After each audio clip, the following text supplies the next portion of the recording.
Hey, this is EQO, and you're listening to The Center Ring. Okay, so let's start.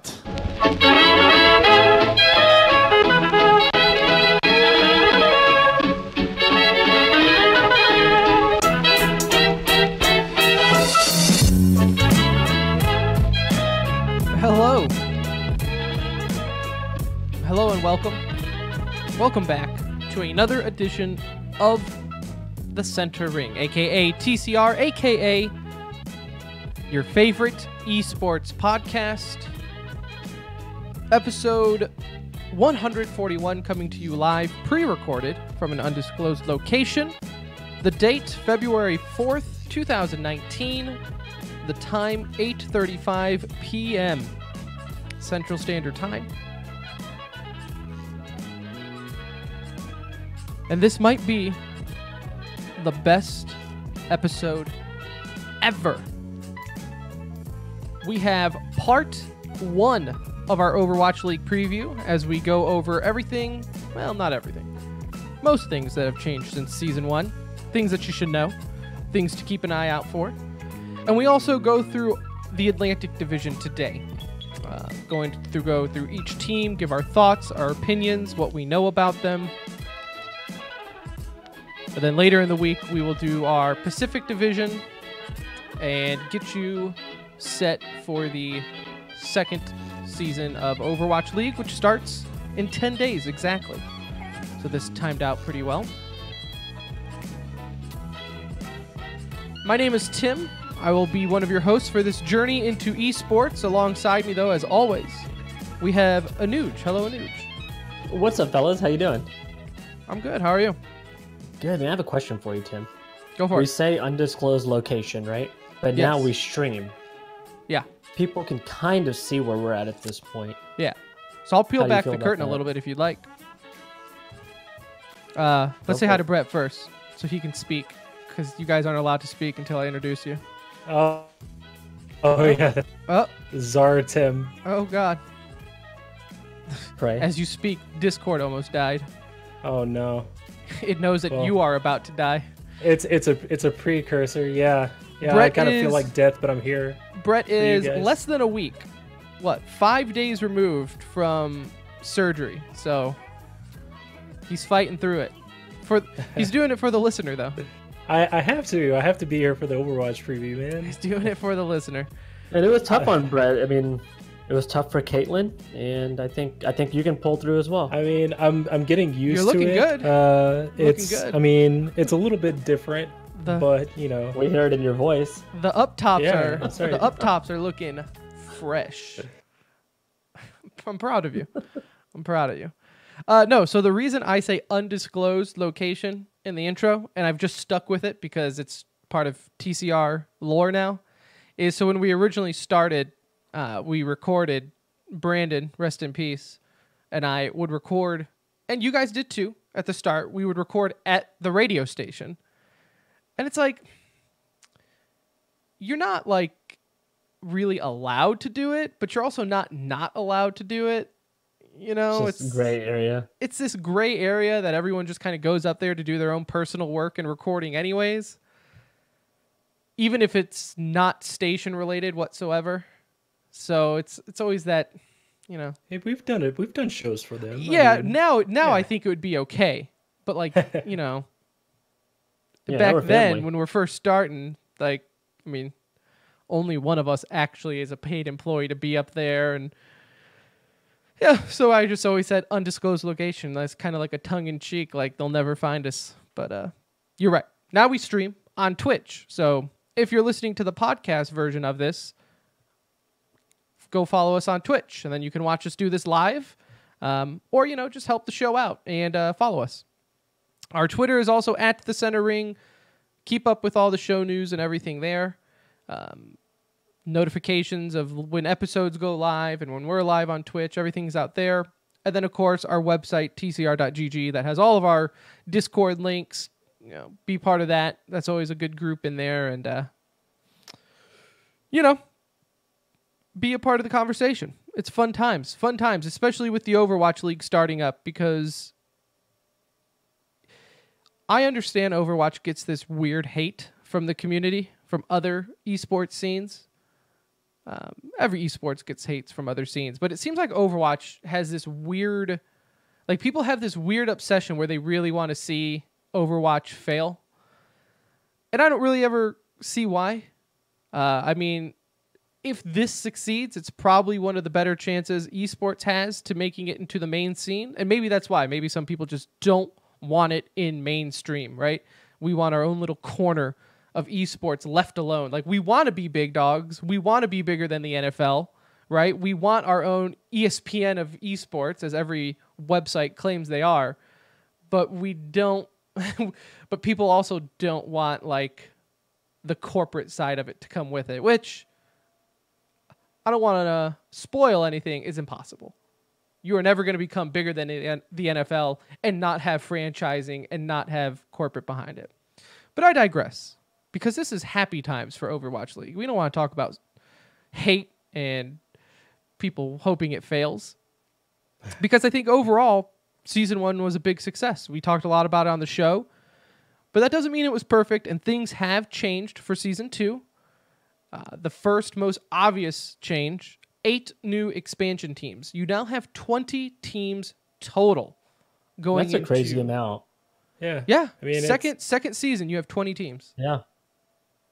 It's fantastic because it's going to bring in viewership from different home audiences now, right? And it gets people more bonded and tied to a team.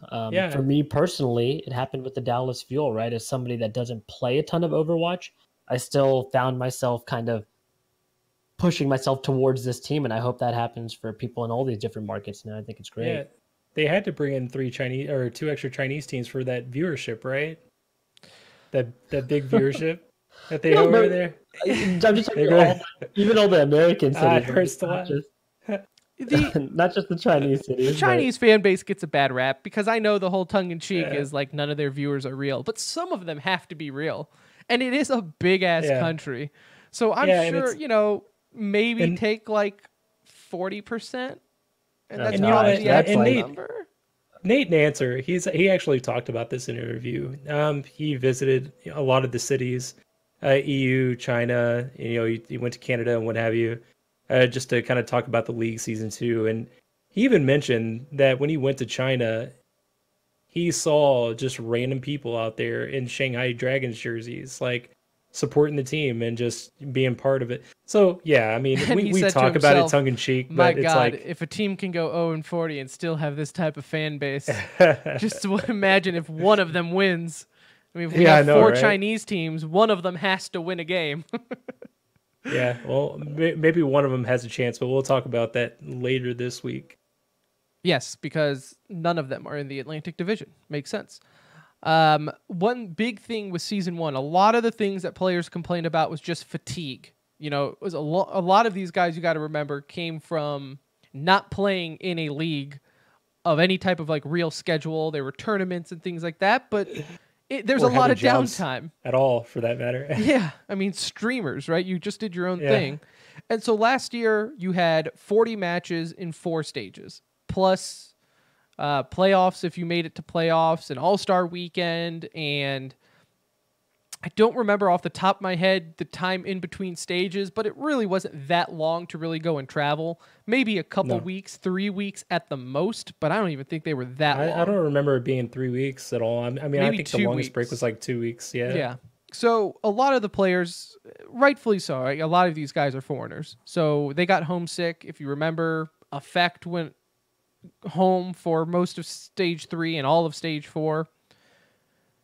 And so they decided, okay, we don't want that to happen again. So now, going from 40 matches in 4 stages, each team will play 20 matches in 4 stages. That's huge.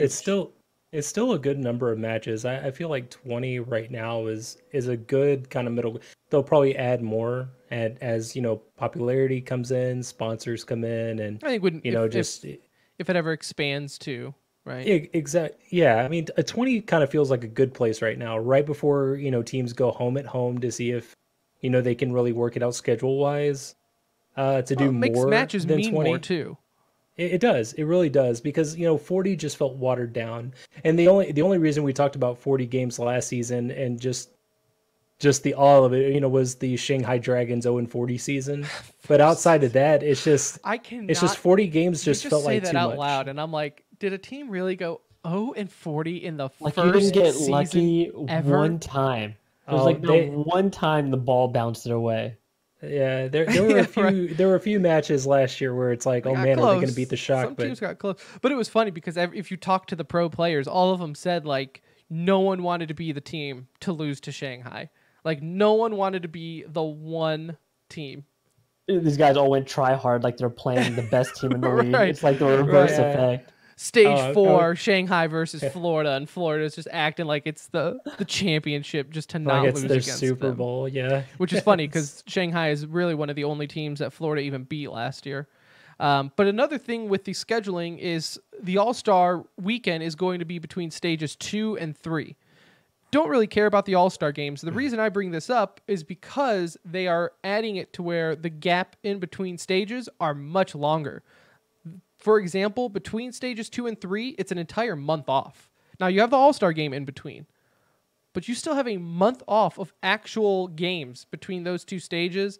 And apart from that, it's about 3 weeks in between. Plenty of time to go Yeah. home or do whatever. Plenty of time to go home, but Nate Nancer talked about adding patches, trying to work patches into the season and working with the dev team and all that and trying to keep, because last year we had this argument of like, why aren't the pros playing on the current patch? Sometimes they Well, were this two year patches they worked behind. out exactly, and Nate Nancer talked about it, the importance of making sure that the players are playing on the current patch that everyone is playing on to keep it current, so they don't run into that scenario like they did last year. And that's part of that big break too.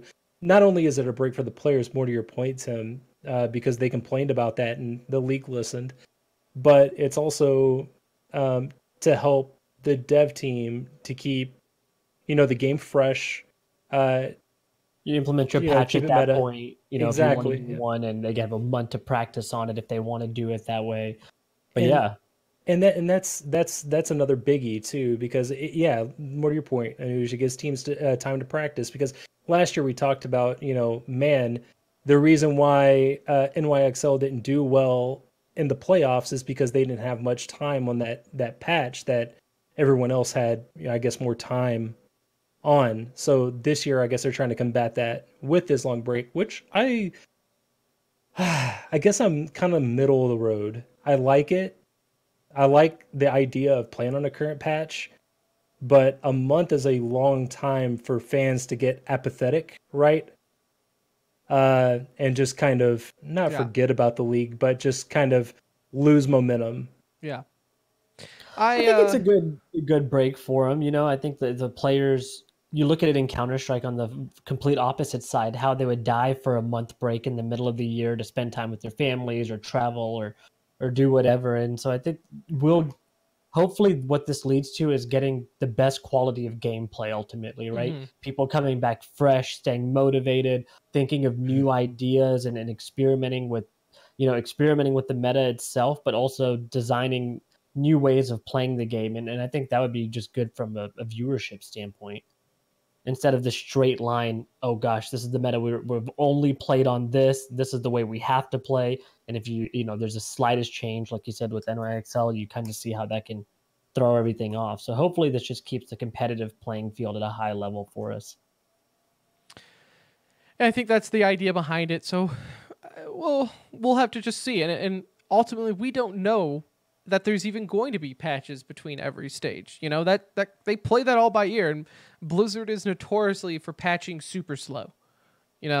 They kind of even based it around Overwatch League last year, I felt like. Like they knew that, okay, there's a gap in here. We can put a patch in and complement the pro play.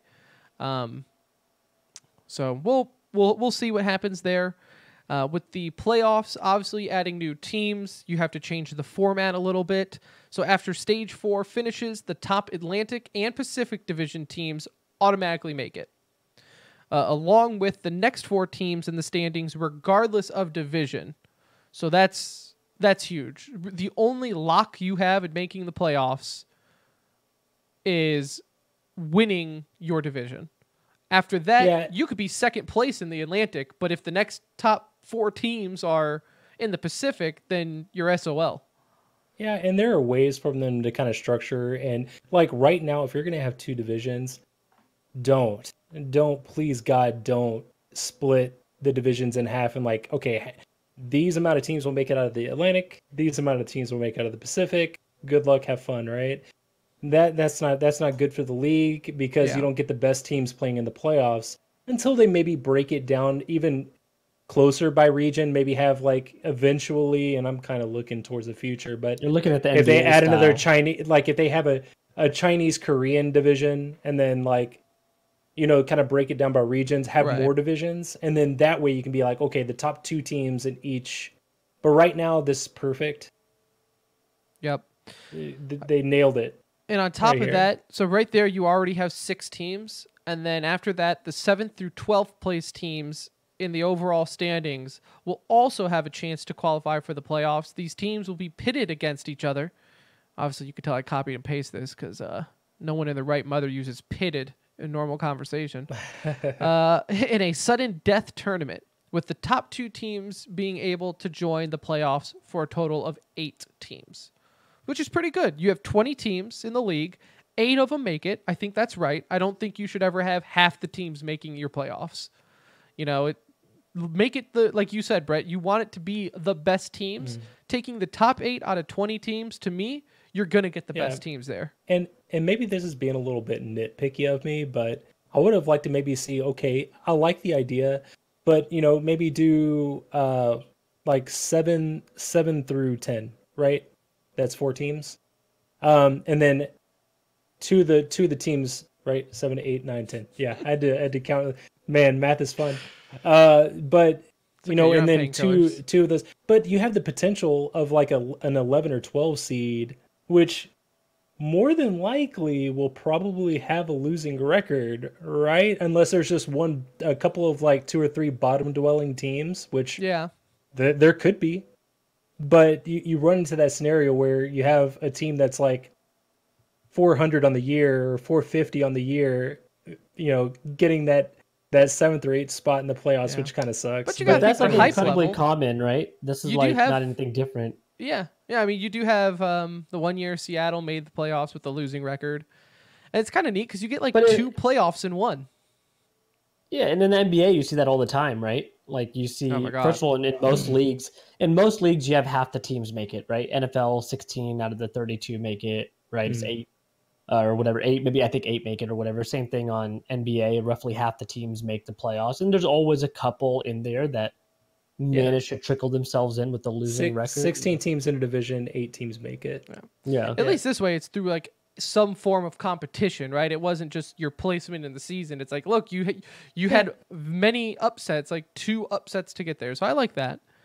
And ultimately, I mean, it's your job as the 7th or 8th best team after the regular season to win those matches you're supposed to play. So, or that you're supposed to win. So I get it, but I would like to just kind of like tweak it of like 7 through 10, those, and then 2 of those teams make it.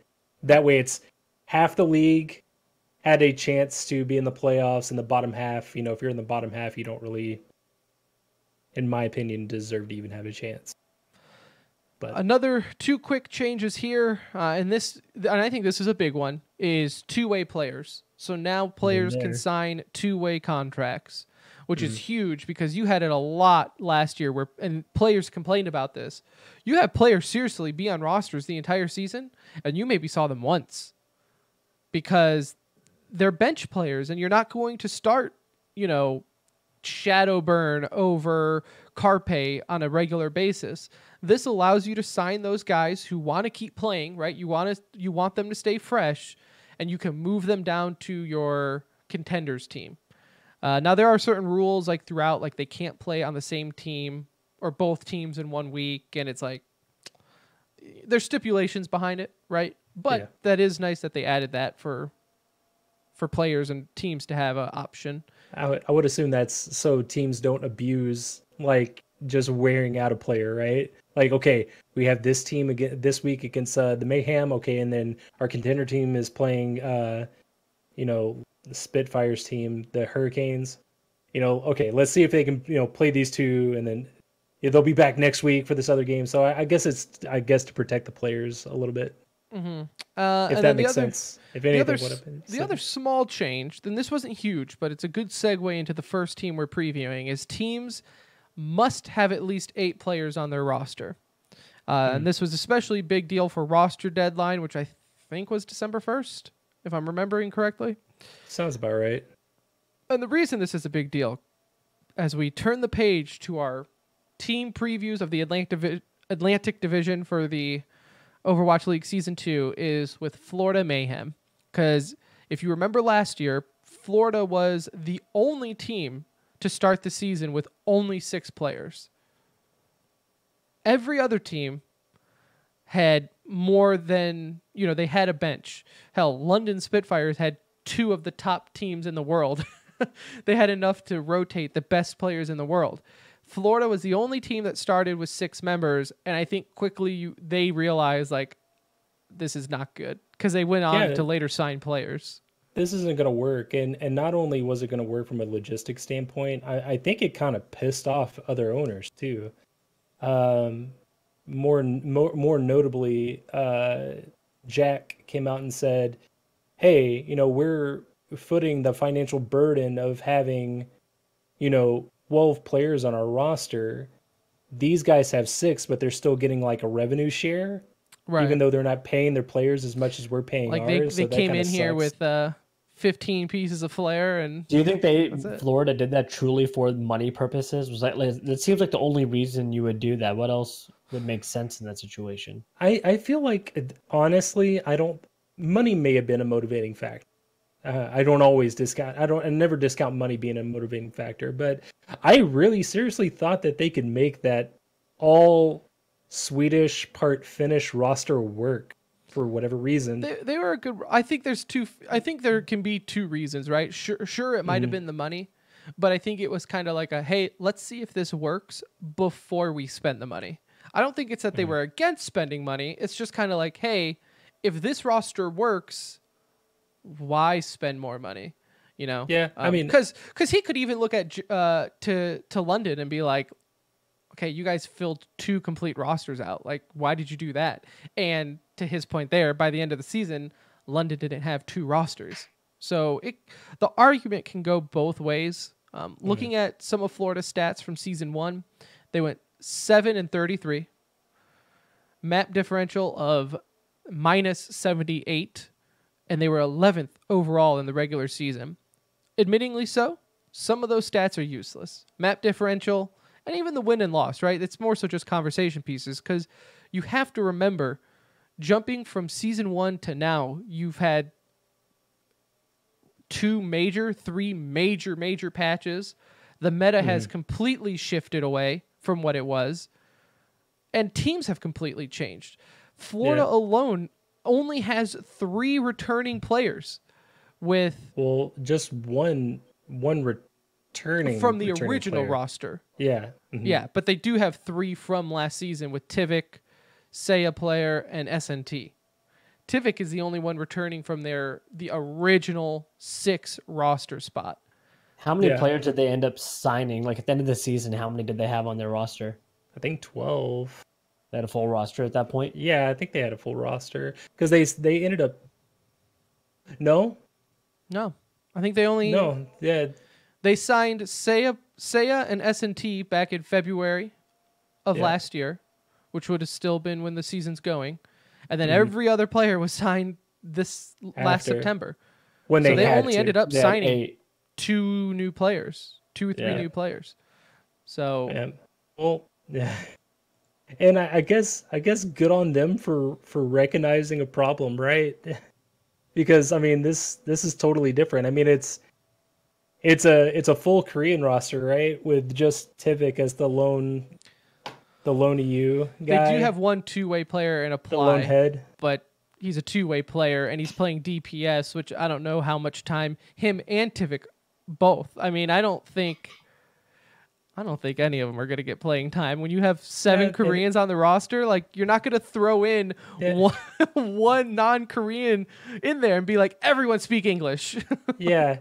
And the poor Florida Mayhem, poor Florida Mayhem fan base too, because like, okay, they went 7-33 last year, and quite honestly, with the competition getting better this year, even with bringing in that full Korean roster, they're still, to me, kind of bottom tier team. I mean, they're bringing in guys like Tivik, who has some Overwatch League World Cup experience, Overwatch League experience, but beyond that, it's a bunch of guys that played contenders for like, what was it, Athena, Meta Athena, and a couple of Spitfire and Dynasty guys that really didn't get a chance to start for them. So I mean, it's not like, I mean, it looks sexy, right? Like you bring in a full Korean roster, it's like, okay, all right, okay, this is legit, but you should have a chance automatically. Yeah, I mean, you should have a chance on at least maintaining where you were, or maybe being a little bit better, because there is at least one team in this division, and we'll get to them a little bit later, that is worse.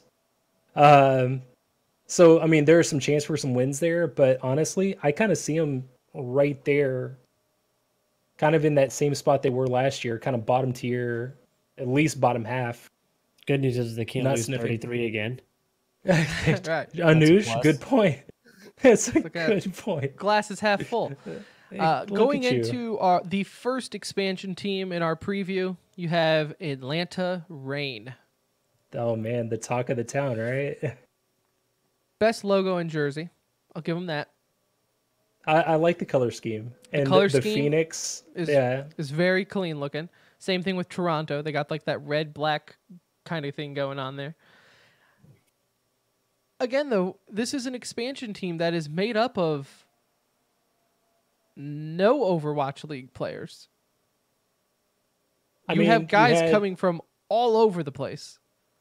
Yeah, you have a couple of guys that could surprise. I actually have them as one of my sleeper teams in the Atlanta division. And a lot of their success is going to revolve around Dafran's stability. You're right? I mean, is he going to be able to just kind of keep... I mean...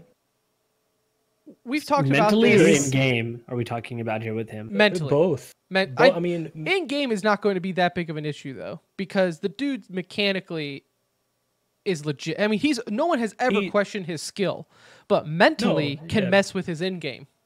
Yeah, mentally can mess with his in-game because historically and even recent, if you watch his stream, which I do, because like you said, Tim, he's mechanically one of the best players in the world, one of the best DPS in the world, and he does get tilted. I mean, there was a match that he was playing with his teammate Dako, another Korean guy off tank. Who's supposed to be one of their, really good pieces that could, propel them, to a potential playoff spot. But he was playing with him, and he was like, dude, I can't play with you right now. I can't.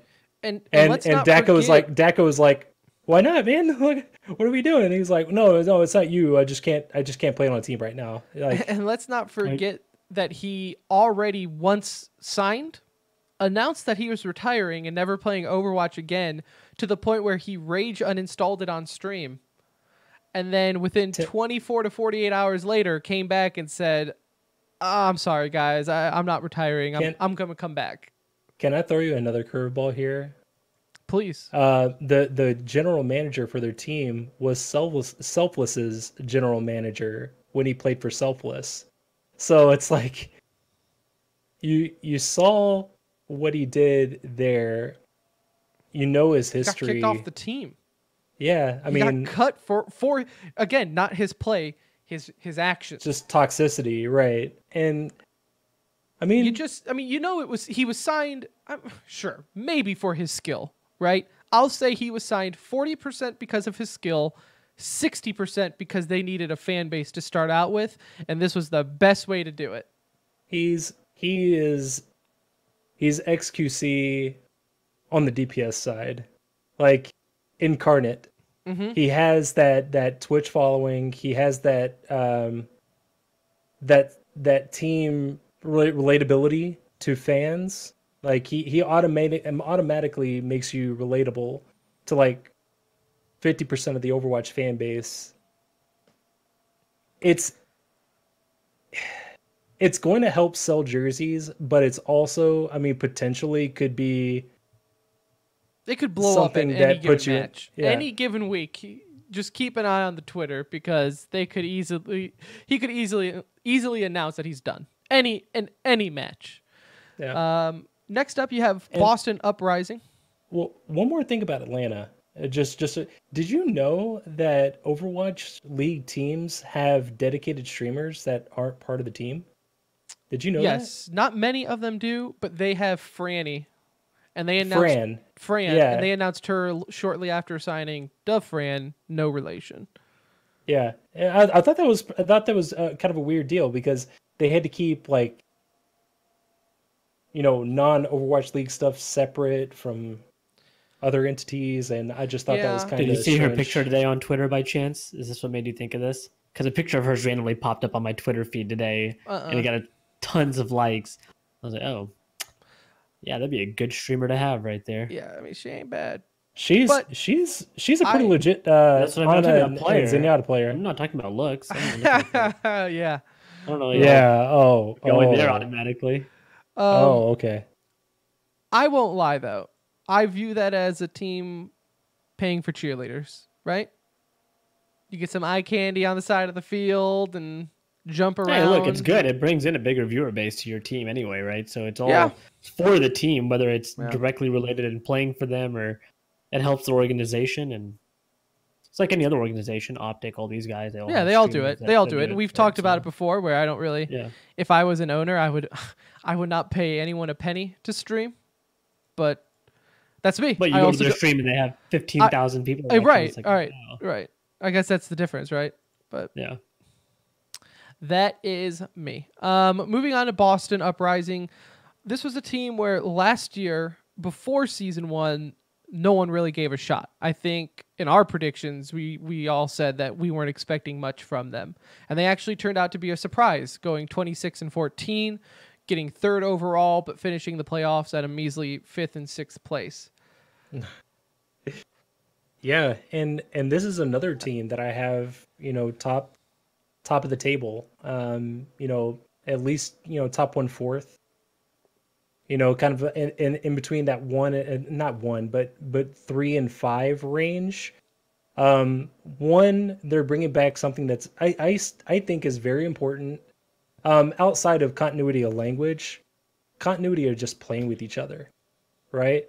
Mm-hmm. And they did lose a few key players, one to retirement mistakes, and then Striker goes to the Shock. But outside of that, they still have a potential MVP in Gamsu, their leader, their main tank, which I believe in this current meta, your leader would be best suited to be that tank because it's a very heavy or tank heavy meta, and 2, I mean, the action in this current patch is all in your face, right? It's all about team fights, being like, it's just a giant ball of things going on, and you need somebody that's in that mix to be vocal and to be that leader, and he's definitely that. And then, they have other players like Note, again, a tank, off tank, better known as a diva player, who has the OWL experience, playoff experience last year, and also the World Cup experience with Canada. And these are guys that are on a team that, like you said, Tim, we really didn't give a chance to post Dreamcasper, right? But then after that, they were, I mean, a lot of people saw them as one of the best teams in the league, better than NYXL, maybe not better than the London Spitfire, but definitely in that mix. And both of those guys were a big part of that. But let's see. I mean, there's another exciting player, and this is somebody that we talked about in after the Overwatch World Cup in Fusions. Everyone knows him as He was Team Canada's main tank, the Reinhardt player, or was he UK? Are you talking about who they picked up? Yeah, who they picked up, Fusions. They signed him into a 2-way contract, but that's another guy that's pretty exciting to kind of have as a third tank in this tank heavy meta, somebody to look out for. I believe he was Fusions. UK. Yeah, Fusions, not I'm Fusion. I was so confused. Like I was going along with what you were saying because I didn't want to he's on painkillers. Maybe he doesn't know what he's talking about. Maybe he doesn't. You Poor guy, just put a blanket over me and not on. Yeah. I thought you were like, yeah, they signed someone from Fusion. It's so confusing. And I was like, no, they didn't. Like, no, they didn't. Maybe he's talking about something I don't know. Okay, the player no, Fusion. It was Canada. Yes. It was Canada. He was a Canadian. He came Reinhardt from Toronto player. Esports. Which and I will say this, a lot of their guys are coming from Toronto Esports because when that organization shut down because of the naming rights issue and everything, the Boston Uprising picked them up to be their contender team. So these guys were already part of the organization, which is and another big part of that, Fusions, he'll probably be seeing a lot of time on Toronto's contenders team. So, but I look for him to maybe be a big part of the team coming down the pike. He's still a young guy. A lot of promise there, but I mean, they have everything going for them. They have a superstar, which I believe is you absolutely need that. They have the tanks, and this current meta is definitely something that you need. And then 3, they have continuity. So I actually have them kind of in that 3 to 5 range. I still haven't made up my mind where I want each team to be or where I have each team to be. We'll have that coming Wednesday or Thursday when we do our next episode. Yeah, I mean, next episode we can just do our overall prediction. Mm-hmm. Maybe top 8. Yeah, we'll just do top 8 or something like that. We'll figure it out because just like last year, right? With the way they do patches, you just don't know, right? You don't know. Yeah. By stage 2, they could give Mercy a Gatling gun. You just don't know how they're going to change the game. So you just if they do, teams relevant now can be completely irrelevant later. For our second expansion team here, you do have Paris Eternal. Some of the highlights there are some of the players to look at. They have Soon previously on Valiant, Fincy, which is again previously from Valiant. The big thing here, Shadowburn, who was previously on the Philadelphia Fusion. That was inevitable that he was going to leave Philly. There wasn't enough room on that roster for him. I love Shadowburn. I think he's a great Genji. I think he's a great DPS. But when you are behind Carpe, you are not going to get playing time. Yeah, and he kind of flexed in that role of the Zarya, which is probably what he's going to be doing a lot here for Paris Eternal. He's going to be, kind of flexing in that role a little bit. While the Goats meta is still relevant. I mean, they have a lot.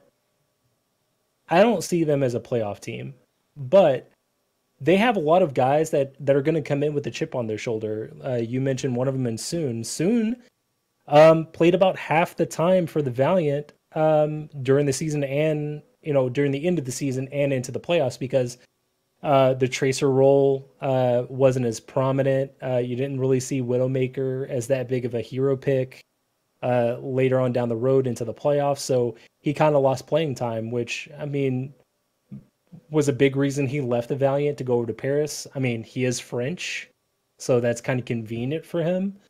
But that was a big deal. And then more to your point, Shadowburn. Shadowburn didn't. I don't remember ever playing in the playoffs or getting any maps or anything like that. So he's coming in. Future. I mean, when he was playing with Russia in the first Overwatch World Cup, we saw this guy as can he be a superstar? Can he be an MVP? And he's kind of fallen off in that regard. So he could revitalize his career there. And he's with fallen Paris off Internal just because of lack of playing time, not so much because time. he's not like skill wise. It's just Yeah, I mean Got Carpe. it's just You're backing up Carpe. They're not going to switch him out. yeah. I mean he's an MVP. Yeah, it's tough to play behind that, and then get playing time. It's just kind of rough. Side Another- note, they got some of my favorite colors. I bought their skins for a couple of my Oh, Overwatch really? players. Yeah, yeah. They do have nice. They do have a unique. It's like a really clean look, you know? Yeah. They do have a unique. I'm not loving all the expansion teams' names, but I'm loving the color scheme. They at least look good. Our next team here for the Atlantic Division of our Part 1 Overwatch League Season 2 preview. We will do the Pacific next episode, which should either be Wednesday or Thursday. We'll figure that out. Houston Outlaws, a team that I think to most underachieved in Season 1. They still had a good Season 1, but that doesn't mean you can't underachieve. Season 1, they went 22-18 with a 7th overall finish. They missed the playoffs.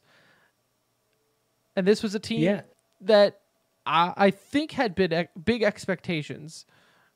Yeah, I mean it's a team that pretty much every analyst and all of us picked to make the playoffs. So it was a big disappointment that they didn't, and I feel like this is really the only team that is coming back with continuity that actually is doing themselves a disservice with bringing back all that continuity. I felt like they had an opportunity to get better. Main tank is locked in. They have one of the best main tanks in the world in Muma.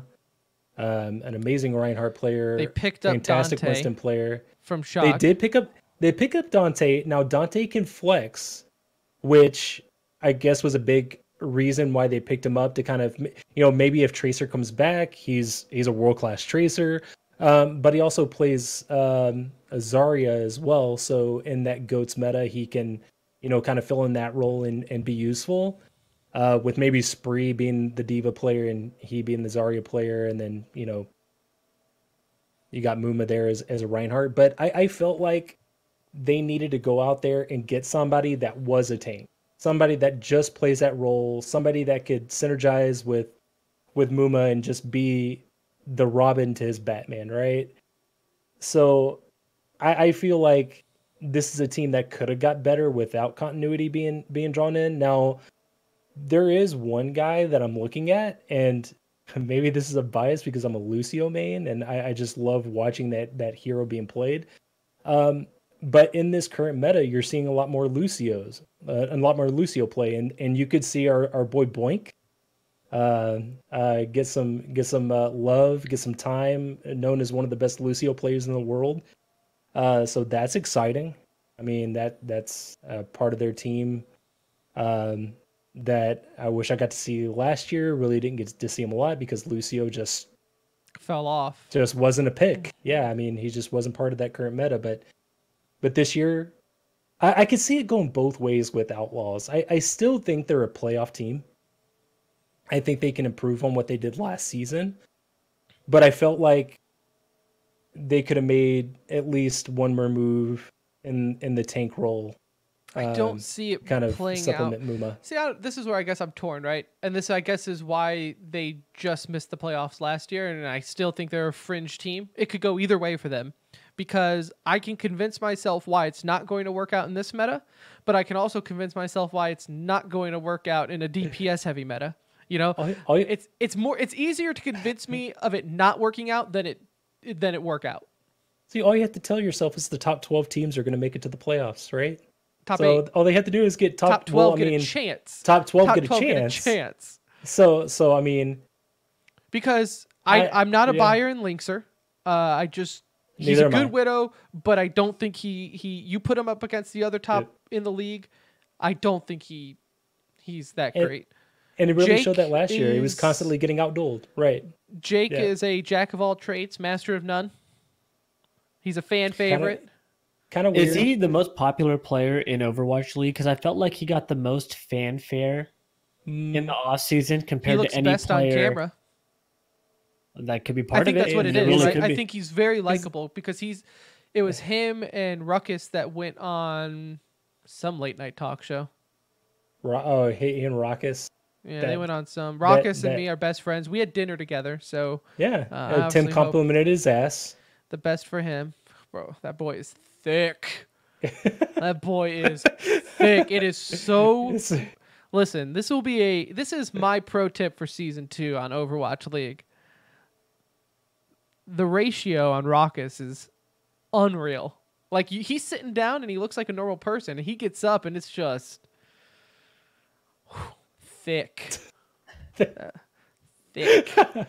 Oh man. But That's no, awesome. and I think that's why, right? And obviously they have Optic Gaming backing them, which is, I think, part of why they have higher expectations, just because their fan base is insane. I do know you guys poo-pooed my idea in the pre-show meeting about the organization and possibly being sold. I can see that not so much playing a factor, but it is going to be on the players' minds if it's as unstable as it seems to be, right? That the current ownership of that team is doing a fire sale, it seems like, once a month, dropping people in the org and kind of restructuring. I mean, look at teams like in real sports, right? Like when the Stars didn't have an ownership, or when the Rangers didn't have an ownership, right? Those teams were never stellar. Teams that have organization influxes are not typically teams that you see perform. Doesn't seem to be hurting them right now, but I'll reserve. I mean, right now we're in the right to change my opinion, right? But I mean, they did sign Dante,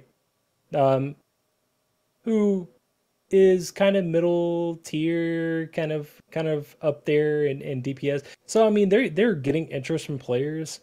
I guess more to your point, Tim. I think the big thing is like, okay, when we have to have home at home games, and ownership is in flux, where are we going to stand? I mean, we're going to have care about that stuff though.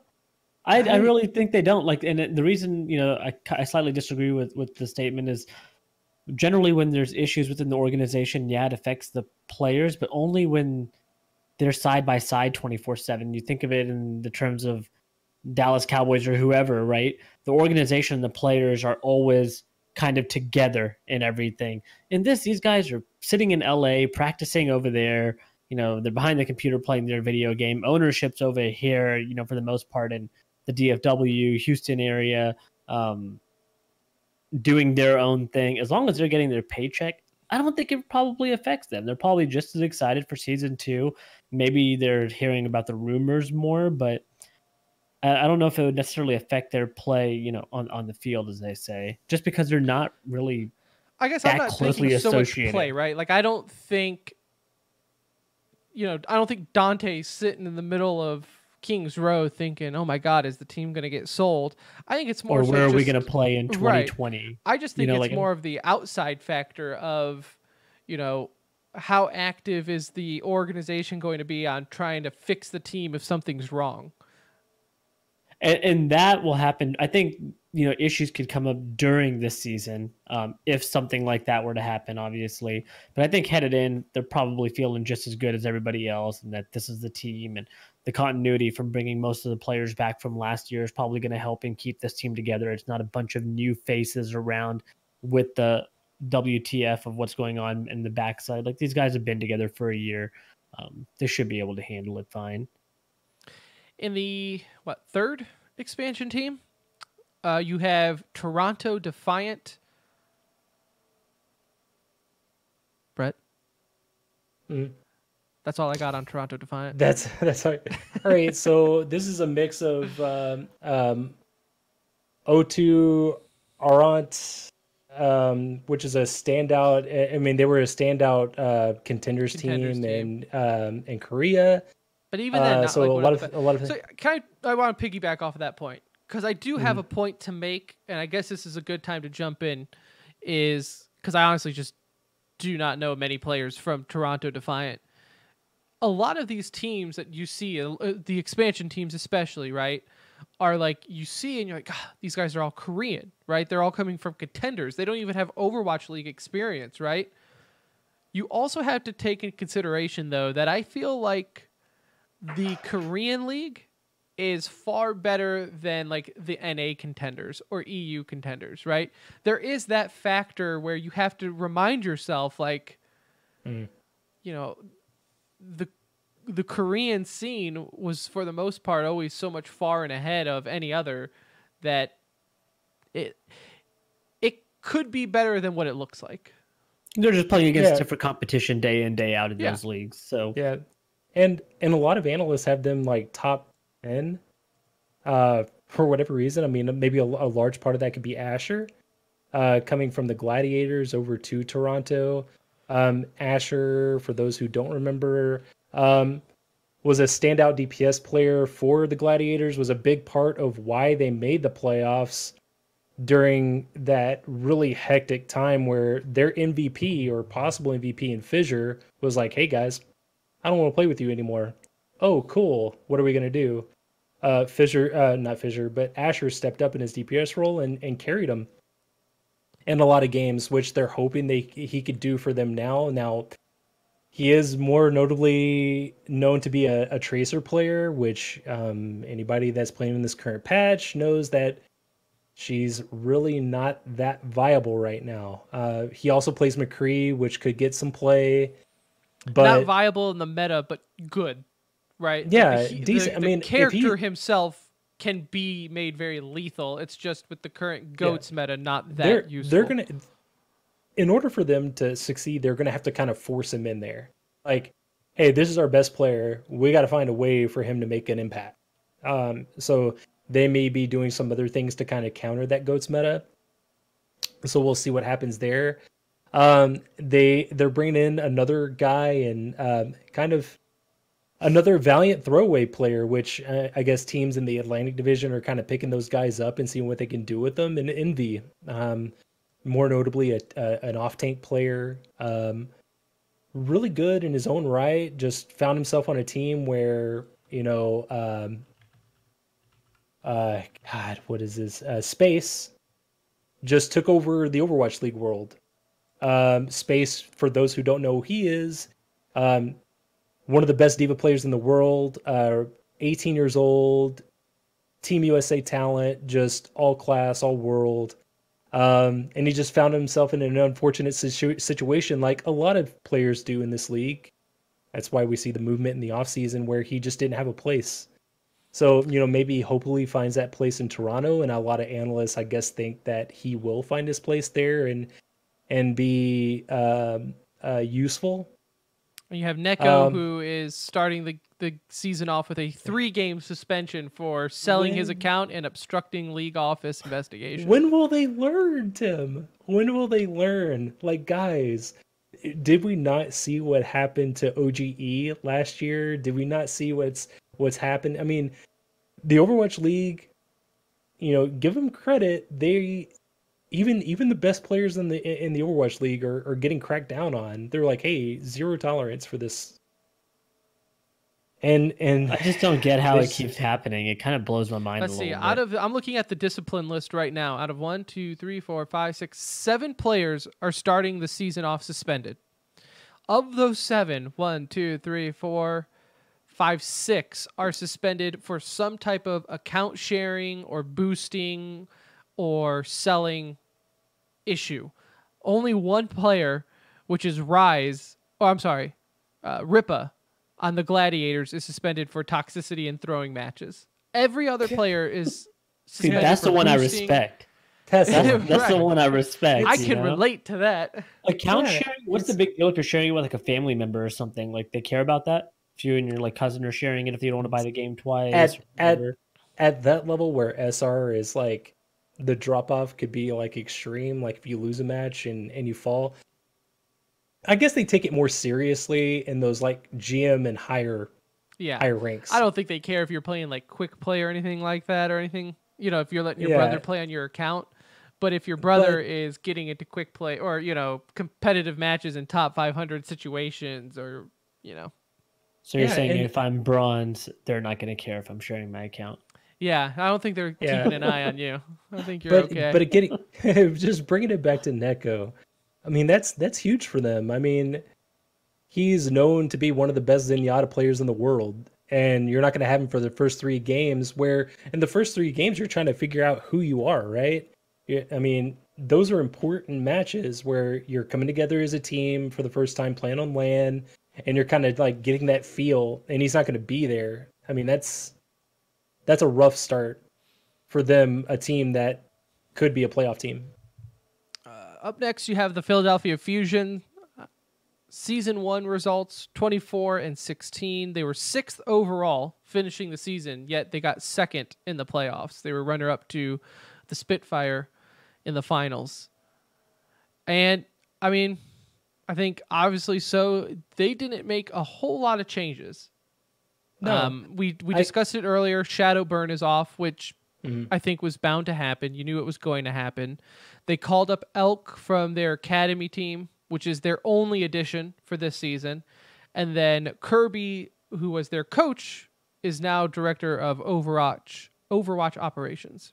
Yeah, which is probably best for the team, because last year during the playoffs, there was a disconnect between players and coach. More importantly, EQO was forced up there to do an interview, a post-game interview, and he was like, "So why didn't you guys change?" "Oh, because the coach didn't want us to." I asked that question. Good on you. But Yeah. I mean, there's 2 big storylines that I'm looking at for the I even Fusion left it this open year. too. I was like, this is a question for anyone. Thinking the coach was going to answer, and then he kind of just stood at the players like, yeah, why didn't you Yeah. guys change? Yeah, why didn't you guys? Because you told us not to, asshole.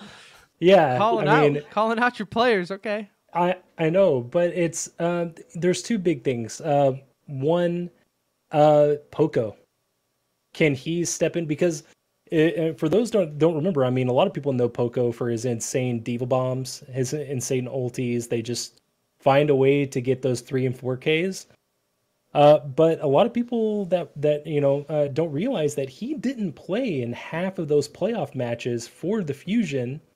It was he and Hotba sharing a lot of that time, Hotba being the other diva player. So, and Hotba's no longer there, so now it's Poco's show to kind of step up and be that guy that a lot of people think he can be.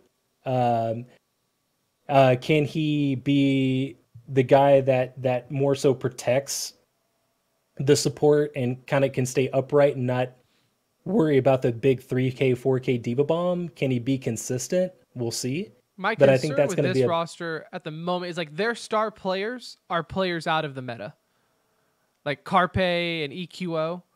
I mean, unless I've missed something in the off season, I've never seen Carpe play.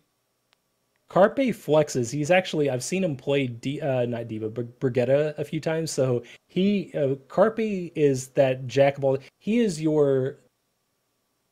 what Fleta is to the Dynasty.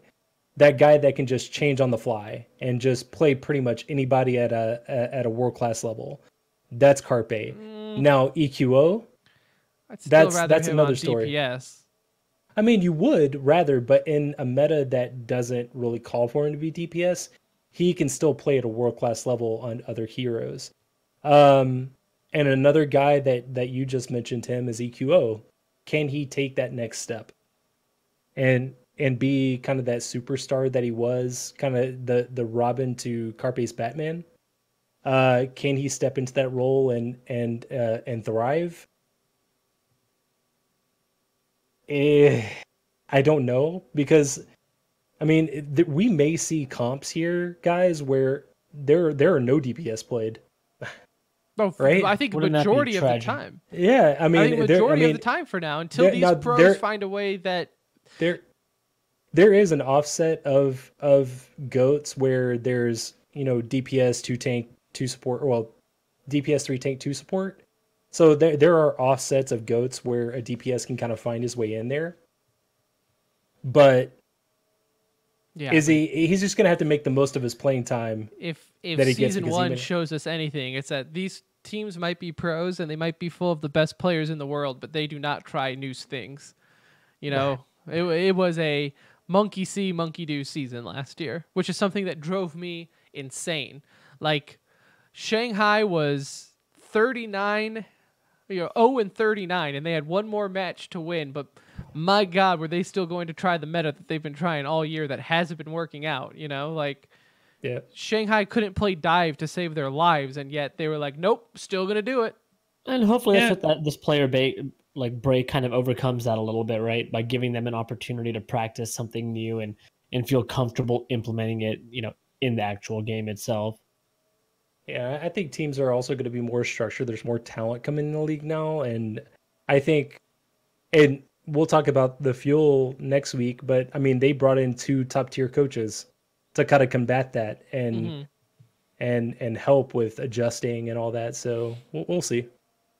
A lot of this is going to be a see what happens first week and see where everyone lies. I mean, it's really tough to kind of pinpoint.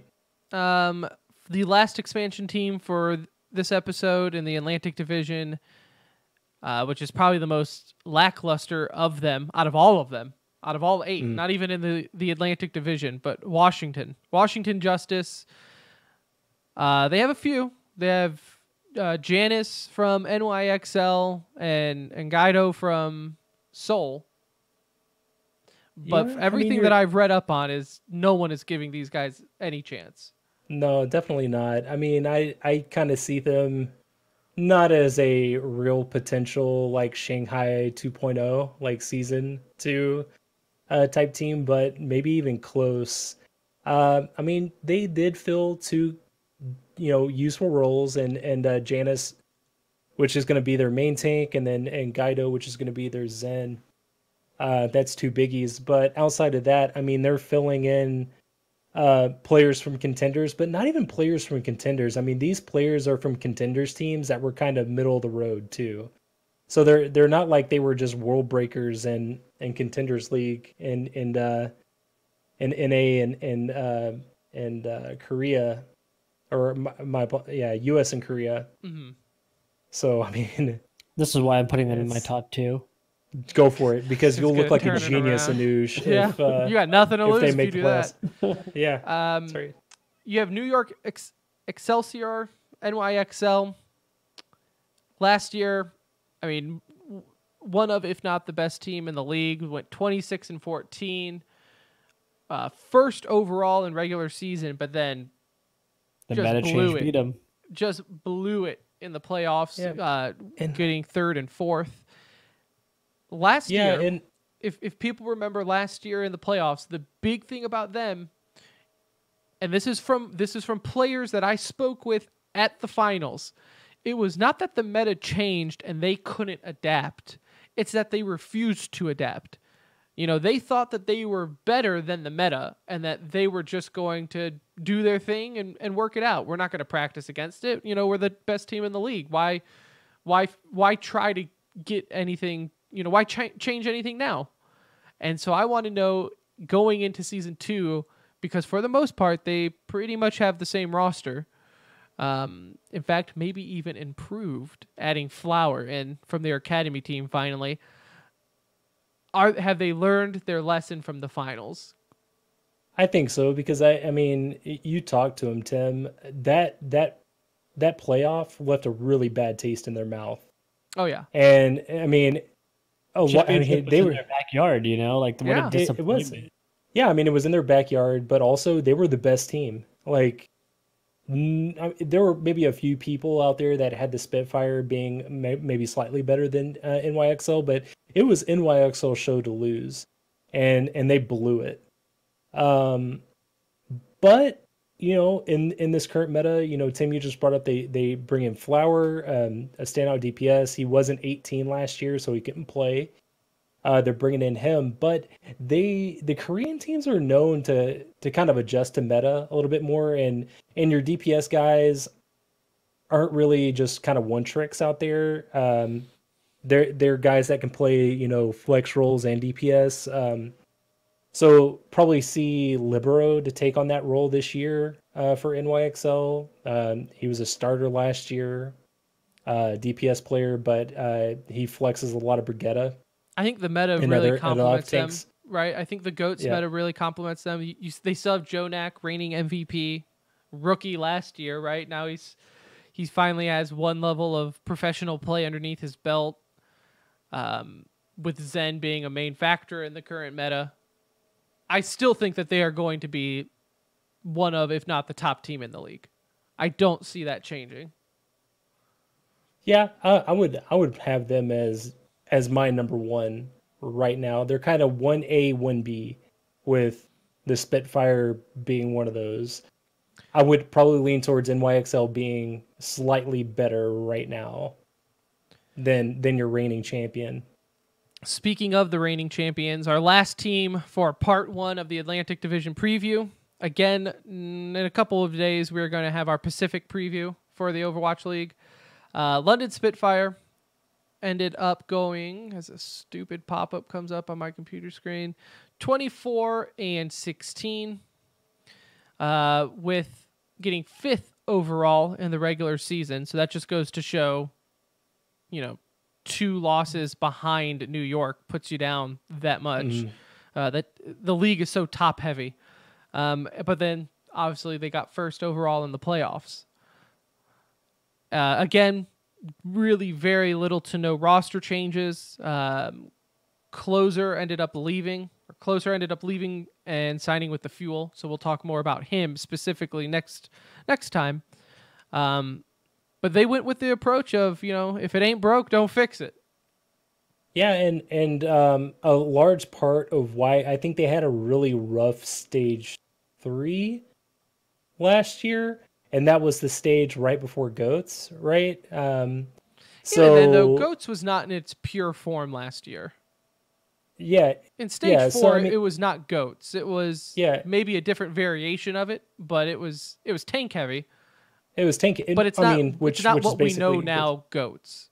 But I mean, it's the meta is in their favor right now, most definitely. And I mean, if I'm being nitpicky, I think they picked up a few support players and maybe like 1 DPS player, but no tanks. So I guess they're kind of just banking on what they have, just kind of working out between Jester and. Yeah, right. But again, they have the same thing that New York has going for them, right? With Badosin being that top tier Zen, which I feel like you cannot, you can't give enough credit to a top tier Zen, and that's what we saw with last year's play. No one went into season 1 thinking that a Zenyatta can be as effective as a DPS, right? Until you saw Badosin and Jonak play. And then you realize, so all these Zenyatas who are just sitting in the back line healing, is hurting their team. And so I feel like with them, I will never count those teams out because they have the 2 best Zenyatas in the league. And it completely, they can afford having 3 tanks out there because they essentially have a DPS in their Zenyatas. Which is why I have them preseason. I mean, huge leap, right? To have them like 1 and 2. So brave. But I mean, so brave, right? But I mean, in this tank heavy meta where you're going to see 3 tanks consistently and maybe no DPS, you do have those guys in Badosin and Jonak that are just going to show out. So as long as you have those 2 guys on your team, you're always going to be good. I'm just being nitpicky. I would have liked to see another tank, but I'm assuming that maybe one guy like maybe Prophet steps in that flex role and plays a little bit of Zarya, with Jester playing main tank and Fury playing Diva. So we'll see. Again, it's really tough. I mean, we're just assuming at this point what the meta is going to be, and I mean, week 1 could come up and show up, and then they're running like your normal comp, right? It's like we don't know. A lot of this is just assuming what it's going to be.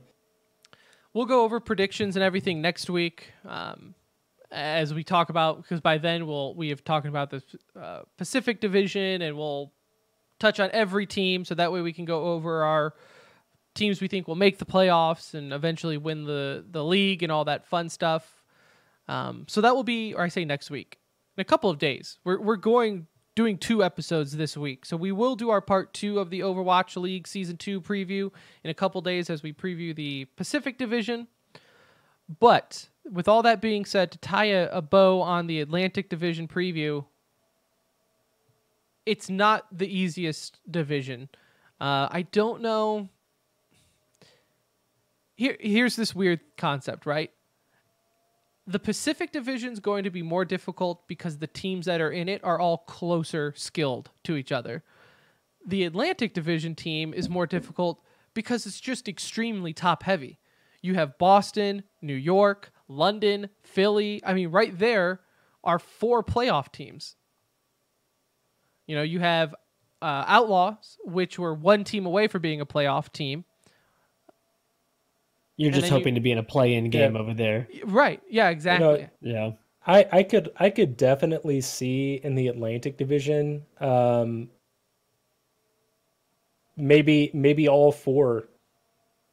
It's a huge leap, but maybe all 4 outside of the 2 division winners, the guaranteed spots all coming from the Atlanta division because it's so top heavy. Yeah. Well, because you think, right? It's either going to be London or New York if they win that division. So you have one of those instantly in. Yeah. Then you still have Boston, New York, Philly. Yeah. You know, it's with maybe Houston or Toronto being one of those sleeper teams. Yeah, and Atlanta. I mean, I could even almost say Atlanta might be a sleeper team, but again, that's a wild card at best. So we'll see. It's going to be exciting. We're 10 days away. 10 days away, gentlemen, and we still have the Pacific Division to touch on. But before we get to the end of this show, let's do some e-news, shall we? E-news, again, is brought to you by Spaceman Company. You can check them out on Twitter, at Spaceman Company. Their website, spacemanco.com. They make lovely t-shirts. Go check it out. In CSGO, you have Mouse Sports, man. Starting off the post-major shuffle early. I guess that's what happens, though, when you don't make it. Not really post-major if you don't make it. Yeah, you know, they're just starting the offseason now. Announced today releasing Chris J, Sonny, and their coach. A surprise with... Didn't they also announce Styka? I don't think they announced Tycho. Let's see here. I think those are just the 3 that were released for now. But okay. Chris J will find a home quickly because he's so versatile. He's able to IGL. He can op a little bit for you. He can also play rifle. He's shown to be able to do all of that. So and his English is great. So I think he'll find a team quickly. I think Sonny will too. Both of these guys were good. I think this Styka team was released, just... by the way. Styka was released? Yeah, or he was moved to the inactive roster, so call it what you will. So about to be released. Yeah, so I mean, they're down to what, Oscar and Rops at this point? No, so you got it flipped, I guess, in the show notes. Sonny is still on the team. Chris J, Styko, and their coach is out. According to Liquipedia, one of you is wrong. No. But how will we most likely them, out? But we'll go with me for now. Yeah, I mean, Chris J will find a team quickly. I don't really understand the logic about him. But this team needed to make a change. They'd underperformed. They didn't make the major. You got to do something, and this is a pretty drastic move. I mean, you're releasing quarter of your roster here. Yeah. You're releasing your coach. You're hitting the restart button. Is what you're doing. Yeah, but they have one of the best young talents in the game. So. It was funny because I did want to talk one time, maybe like post major when we're talking about teams moving around. My question to you gentlemen were going to be, when is Rops looking at leaving the team? Looks like now it's going to be his team. Yeah, I was going to say, it looks like it was the other way around. I guess he's the one staying and everyone else is going. You have Peter is playing with... Did I not fill in that blank? No, you didn't. I know the team. I just can't remember. It's the I drew a blank African and I went to go look it up. It was Bravado, right? But not Bravado. Denial. Which is what we have come to terms, and we'll play the audio next episode because I think we're please next week we'll play the audio. Next so week. And it was so perfect because last week we talked about you got to be careful about that new ownership with Denial. Don't know if it's top notch. I think I even said like, let's give them let's see how they do. Well, man, get ready. Next Monday, we got some great audio for you from this lovely, lovely new owner of theirs. Didn't last a week. So Peter though's back. That's entertaining. His parents are lovely people to sit with. They are. And Smooya leaves big. That one is shocking. I mean, absolutely shocking. Not for the fact that it didn't work out because of his personality, but for the simple fact that he did it right before the major. I mean, that's a gutsy, bold move. Yes, and he said, I would rather not play than go play in the major. That's how bad it was. I mean, like, that's literally what he's done to himself here. I think this is going to hurt him big time. No, he'll be able to get on to an NA team. He's from the UK, so obviously language barrier is not a problem there for him either. But he's not going to get a better opportunity. Oh, Dougie. Yeah. Shout out to listener Doug, getting Twitter famous as Decay tweets out or retweets one of his how's his English. Yeah, I didn't realize he was joking, so I even gave him a proper answer. Knowing Decay, he probably didn't pick up on the sarcasm. Because let me tell you what, I picked it up because our listeners are the best and they're hilarious. And you know what? I'm going to put this out there right now. If you are ever trolling Decay or any of those guys on Twitter, just let me know. You hit up at the center ring because there's nothing I love more than trolling Decay. Just because he really doesn't have a sense of humor about his work at all. No, yeah, he doesn't. He takes it very. He is a serious CS:GO reporter. Serious esports. In Call of Duty, you have Zuma filling in for Optic. This is awesome. This is great. So Optic didn't, not Optic, FaZe didn't make League play, as everybody famously knows now. So a lot of good talent on that roster still, though. They were just sitting there. Yeah, I mean, so Zuma obviously being one of the better players, having a great background, got an opportunity to fill in as a sub for them. So he is on the sub roster for Optic for League play. It's unfortunate for him that out of all the people to have to step in for at this point in time, to have to do it for Dashy really, really sucks because Dashy is on this, I mean, just tear. You even watch him in like some of the sub games that they do and stuff like that, and some of these like scrim practices. I mean, he looks another level. Well, he is out for the week. If you do a sub, it has to be for like a week period. So he'll be filling in for them, and we'll get a chance to see Zuma play with Optic. I think that'll be super fun because that FaZe Optic rivalry, and to see kind of the face of FaZe playing on Optic and wearing the green. That'll be neat. FaZe fans love that.